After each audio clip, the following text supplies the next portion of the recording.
नमस्कार। मैं महक बैरागी भारत राष्ट्र यूट्यूब चैनल पर आप सभी का स्वागत करती हूँ। चलिए तो आज हम समझेंगे समान नागरिक कानून। यह कानून कैसे भारतीय संविधान के प्रावधानों के अनुरूप है। भारतीय संविधान के भाग 4 के अनुच्छेद 37 में कहा गया है कि संविधान के इस हिस्से में निहित उपबंध न्यायालय द्वारा प्रवर्तनीय नहीं होंगे। फिर भी अगर संघ को लगता है कि देश का शासन चलाने के लिए इन विषयों पर कानून बनाया जा सकता है तो वह ऐसा कर सकता है। अतः इस आधार पर समान नागरिक कानून को सरकार बना सकती है, क्योंकि यह इस सूची का हिस्सा है। भारतीय संविधान के भाग 4 के अनुच्छेद 44 में समान नागरिक संहिता को समाहित किया गया है। इस प्रकार यह नीति निर्देशक तत्वों का हिस्सा है। अनुच्छेद 14 के अंतर्गत भारत के प्रत्येक नागरिक को धर्म, मूल वंश, जाति, लिंग, जन्म स्थान के आधार पर समानता का अधिकार प्राप्त है। ये हमारे राज्य का कर्तव्य है कि वह इन सभी विषयों पर देश के प्रत्येक नागरिक का संरक्षण करे। अनुच्छेद 15 के अनुसार देश के किसी भी नागरिक के साथ धर्म, मूल वंश, जाति, लिंग, जन्म स्थान के आधार पर भेदभाव नहीं किया जा सकता। भारत के संविधान की उद्देशिका में भी सामाजिक न्याय की बात कही गई है।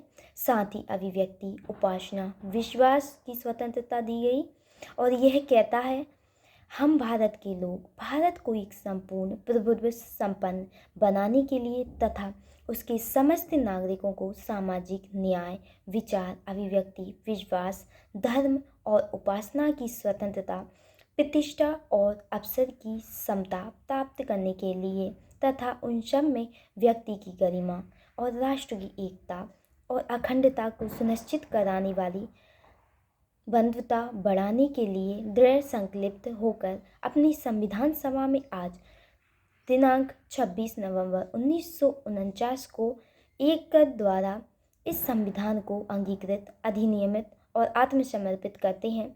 संविधान की 7वीं अनुसूची राज्यों और संघ के बीच अधिकारों को परिभाषित करती है कि इसके समवर्ती सूची में विवाह, विवाह विच्छेद, शिशु और अवयस्क, निर्वंशीयता, उत्तराधिकारी, कुटुंब और विभाजन जैसे विषय शामिल हैं। अतः इन विषयों पर कानून बनाया जा सकता है। जैसा कि उत्तराखंड में समान नागरिक कानून लागू कर दिया गया है।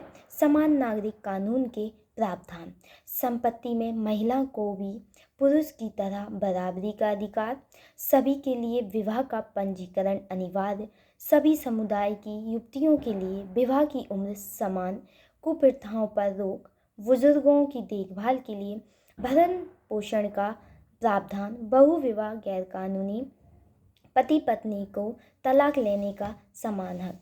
तो चलिए हम समान नागरिक संहिता के कुछ महत्वपूर्ण बिंदु बताते हैं।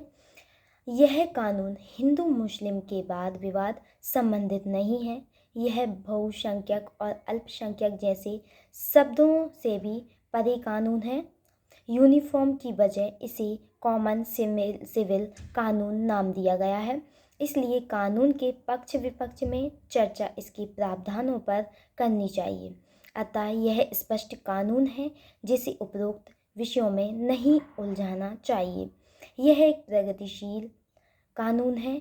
विगत 75 सालों में जिन अधिकारों से महिलाओं और बच्चों को वंचित रखा गया है, अतः इसका एकमात्र उद्देश्य महिलाओं और बाल अधिकारों को सुनिश्चित करना है।